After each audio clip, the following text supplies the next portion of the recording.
Տիկին Գալյան, մի քանի հարցեր ունեմ ձեզ ուղղված։ Առաջին հարցս դա համաներման հետ կապված է։ Արդյոք, եթե չեմ սխալվում, 7 տարի ավել է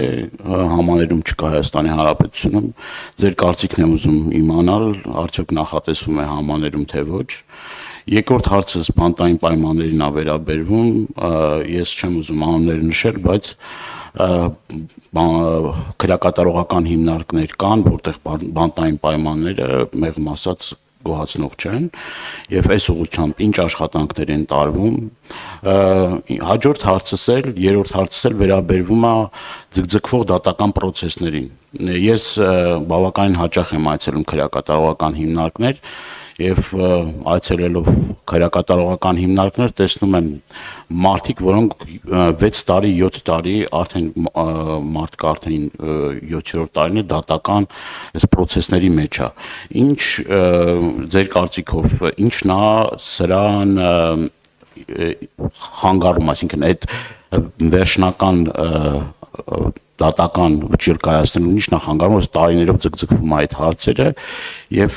վերջին հարցս էլ վերաբերում է աշխատավարձներին, դատական կարգադրիչների աշխատավարձերը, եթե չեմ սխալվում, որտեղ բազմաթիվ նամակներ եմ ստանում, իրենց աշխատավարձերի վերջի շրջանում փոփոխության չի ենթարկվում, արդյոք նախատեսվում է դատական կարգադրիչների, եթե էլի այնտեղ անձիկ կան, որոնք որ անեն, չգիտեմ, աշխատողներ կան, դատարանում էլի իրենց հետ կապված աշխատավարձի փոփոխություն նախատեսվում է թե ոչ։ Շնորհակալություն պարոն Դանիելյան հարցերի համար։ Համաներման հետ կապված չունենք որոշում համաներում իրականացնելու, որովհետև կարծում ենք, որ յուրաքանչյուր ազատազրկված անձի նկատմամբ պետք է պետությունը անհատական մոտեցում դրսևորի եւ ոչ թե ինչ որ պահի որոշի, որ պետք է XYZ կատեգորիայի անձանց ազատ արձակել, այլ պետք է որոշի ազատ արձակել նրանց, ովքեր որ անցել են վերասոցիալականացման ինչ որ ճանապարհ։ Դրա հետ կապված ես այն տեսակետի կողմնակիցը չեմ, որ միայն ասեմ դե դատարաններն են որոշում պատժից պայմանական վաղակետ ազատել անձին թե ոչ, իհարկե դա այդպես է, դատարաններն են որոշում, բայց մենք շատ անելիքներ ունենք այս առումով եւ իրականում աշխատանքները արվում են անհատականացնելու կոնկրետ անձանց վերասոցիալականացման պլանները եւ գնահատման մեթոդիկաները եւ կարծում եմ, որ ապագայում մեր կատարած աշխատանքի շնորհիվ մեր կողմից դատարան ներկայացվող զեկույցների որակը էապես կբարձրանա եւ դատարանները մեր զեկույցների հետ հաշվի նստելով ավելի շատ կկիրառեն պատժից պայմանական վաղաժամկետ ազատելու գործիքը եւ դատարանների ներողություն քրեակատարական հիմնարկների բեռնաթափման, ինչպես նաեւ մարդկանց կոնկրետ խնդիրները մենք ցանկանում ենք լուծել այդ ճանապարհով։ Եվ նաև ուզում եմ մի շատ կարևոր գործընթացի մասին խոսել, որը անվտանգության գոտիների եւ պատժի կրման պայմանների փոփոխությանն է վերաբերվում։ Եթե դուք ուսումնասիրեք վիճակագրական տվյալներ, որոնք ցավոք սրտի իմ ձեռքի տակ չկա, տոկոսային հարաբերությամբ կարող եմ ասել, որ 50%-ից ավել աճ ունենք այն դեպքերի, երբ անձինք տեղաբաշխման հանձնաժողովի որոշումներով տեղափոխվել են պատժի ավելի մեղմ պայմաններ պատիժը կրելու կամ ավելի մեղմ անվտանգային գոտի։ Սա նշանակում է, որ քրեակատարական ծառայությունը որդեգրել է անհատական մոտեցում անազատության մեջ գտնվող անձանց նկատմամբ եւ այդ տեղաբաշխող հանձնաժողովի նիստերը ավելի հաճախ են տեղի ունենում, իհարկե մենք օրենսդրական ժամկետային սահմանափակումներ ունենք, բայց ուզում եմ, որ վստահ լինեք դուք եւ վստահ լինի մեր հանրությունը, որ յուրաքանչյուր կոնկրետ դեպք մանրակրկիտ քննության առարկա է դարձվում եւ մենք ավելի հակված ենք խրախուսելու նպատակով մարդկանց հնարավորություն ընձեռել գնալ ավելի մեղմ անվտանգային գոտում իրենց պատիժը կրելը շարունակել եւ մենք նպատակ ունենք հետս հետե դեպի պատժի կրման մեղմ պայմաններ, այսինքն բաց հիմնարկների մեղմ պայմաններ տեղափոխել ավելի շատ մարդկանց եւ մարդիկ հնարավորություն ունենան նույնիսկ կրելով պատիժ ցերեկվա ժամերին դուրս գալ քրեակատարական հիմնարկից, աշխատել եւ այլն։ Հաջորդ հարցը ձեր վերաբերում էր բաժի կրման պայմաններին։ Մենք միասին մի անգամ խոսել ենք Արմավիրի կարանտինային բաժանմունքի վիճակի մասին եւ կարանտինային խցերի վերանորոգման անհրաժեշտության մասին։ Ես հուսով եմ շուտով նորից կայցելեք այնտեղ կամ կարող ենք միասին էլ այցելել եւ տեսնել, որ այլևս այդ խնդիրը լուծված է, այսինքն մենք կարանտինային խցերը Արմավիրի վերանորոգել ենք, Արմավիրում չկար 24-ժամյա ջրամատակարարում, դա այլևս կա, մյուս բոլոր քրեակատարողական հիմնարկներում վերանորոգման աշխատանքները քրեակատարողական ծառայության միջոցների հաշվին իրականացվել են եւ շարունակաբար իրականացվելու են։ Վերջերս ես այցելել եմ Արթիկ քրեակատարողական հիմնարկ, եթե հնարավորություն ունենայի մինչև եւ հետո նկարները ցույց տալու, իհարկե կատարված աշխատանքները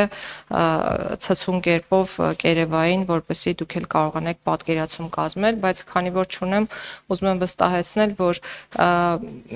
մի շարք հիմնարկներում աշխատանքները արվել են, մյուսներում շարունակվում են, Արթիկում օրինակ ջրահեռացման համակարգ ուսումնասիրել ենք, տեսել ենք, որ մինչև հիմա չկա, դրա վրա ենք աշխատում, որպեսզի մեր կատարած վերանորոգման աշխատանքները ապարդյուն չլինեն, այսինքն մեկ տարվա կյանք չունենան եւ դրանից հետո նորից կշարունակենք աշխատանքները, բայց տարբերությունը սարեր ձորերի է, սա կարող եմ վստահեցնել եւ նաեւ հաշվետվությունը կարող եք գտնել քրեակատարողական ծառայության պաշտոնական կայք էջում, այնտեղ եթե չեմ սխալվում, նաև նկարներով ցուցադրված կա կատարված աշխատանքը տարբեր հիմնարկներում, որն այլևս իրականություն է։ Աբովյան քրեակատարողական հիմնարկը գրեթե ամբողջությամբ վերանորոգված է, այնտեղ միայն լանդշաֆտի խնդիր ունենք լուծելու, այսինքն այդ բակային հատվածում խնդիրներ ունենք լուծելու եւ երկարաժամկետ տեսակցությունների սենյակների մասով փոքրինչ փոփոխություններ ունենք անելու, մնացած հատվածներն ամբողջությամբ վերանորոգված են։ Ուզում եմ վստահեցնել, որ ինչ միջոց ունենանք խնայողության տեսքով, որոնք թեկուզ եւ նախատեսված չեն եղել որպես կապիտալ ծախս, մենք մեր մտքում ունենք կարիքների գնահատումը, ոչ միայն մտքում, այլ նաև թղթի վրա հանձնված եւ գնալու ենք դրանք իրականացնելու ուղղությամբ եւ քանի որ հարցը տրվեց 1-2 նորություն էլ ասեմ քրեակատարողական հիմնարկներից, մենք ուսումնասիրել ենք եւ ողջել, որ ոչ բոլոր քրեակատարողական հիմնարկներն է, որ ունեն էլեկտրական գեներատորներ եւ հիմա այլևս հայտարարվել է մրցույթ այդ էլեկտրական գեներատորների ձեռքբերման նպատակով, իսկ ինչու է սա կարեւոր, որովհետեւ մենք հաջորդ ծրագրով ցանկանում ենք քրեակատարողական հիմնարկների արտաքին պարագծի հսկողությունը իրականացնել տեխնիկական միջոցներով, այսինքն տեսախցիկներով պետք է վերահսկվի քրեակատարողական հիմնարկը եւ նաեւ դրա ֆինանսական գնահատականը եւ ծախսային բեռը այս տարվա բյուջեմ նախատեսված է, դա էլ որպես բոնուս ասեմ, որ մենք այդ ուղղությամբ ենք քայլեր ձեռնարկում։ Հիմա անդրադառնամ մյուս հարցերին։ Ինչու են դատավարությունները մեր երկրում տևում, սա ամենամեծ հարցն է, որ մեզ բոլորիս հետաքրքրում է եւ մենք ուսումնասիրել ենք ու տեսել ենք, որ 1700-ից ավել կալանավորներից 10 կալանավորի 10-ից 15 կալանավորի դեպքում է, որ 5-ից ավել տարի են նրանք գտնվում կալանքի տակ, ինչը էլի շատ վատ է։ Ես այնպես չի որ թվերը նշում եմ արդարացնելու համար, որ նորմալ է, որ մարդիկ կալանքի տակ գտնվեն, ինչ ենք մենք անում, բազմաթիվ նախագծեր ունենք, նախ առաջնահերթ մենք գնալու ենք յուրաքանչյուր կոնկրետ դատավարության համար կոնկրետ դատավարական ժամկետ սահմանելու ճանապարհով, քրեական գործերով դա լինելու է 1 տարին, որը կարող է երկարացվել ոչ ավել քան 3 անգամ կրկին 1 տարով, բայց պատճառաբանված որոշմամբ, այսինքն կանոնը լինելու է 1 տարին, դրանից շեղում հնարավոր է լինելու եւ մենք մեր մտքում ունենք, որ շեղման թույլտվությունը մենք առաջիկա տարիների համար ենք տալու, քանի որ ունենք օբյեկտիվ ծանրաբեռնվածություն։ Հաջորդ պատճառը քրեական վարույթների դատարանում գտնվող ձգձգվելու այն է, որ մարզերում նշանակված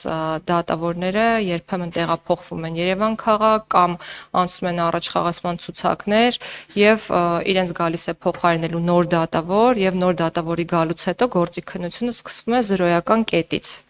մենք ունենք նախաձեռնություն, ըստ որի դատավորի փոփոխության դեպքում, եթե կողմերը չեն առարկում, գործի քննությունը չպետք է սկսի զրոյական կետից, այլ պետք է շարունակվի այն կետից, որում որ ավարտվել է, այսինքն առաջին դատավորը որ կետում որ թողել գնացել է,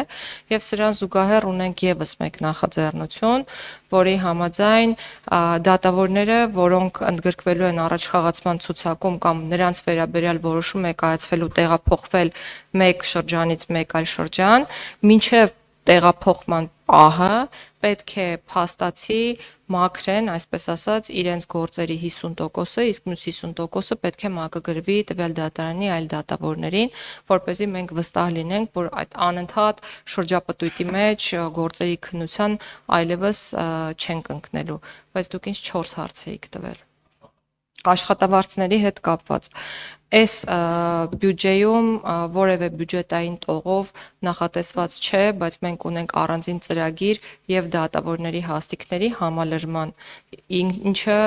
կարիքների գնահատման արդյունքում ենք արել նաև աշխատելով բարձրագույն դատական խորհրդի մեր գործընկերների հետ, հաշվել ենք դատավորների ծանրաբեռնվածություն գործերի քանակ ըստ մարզերի եւ տարածքների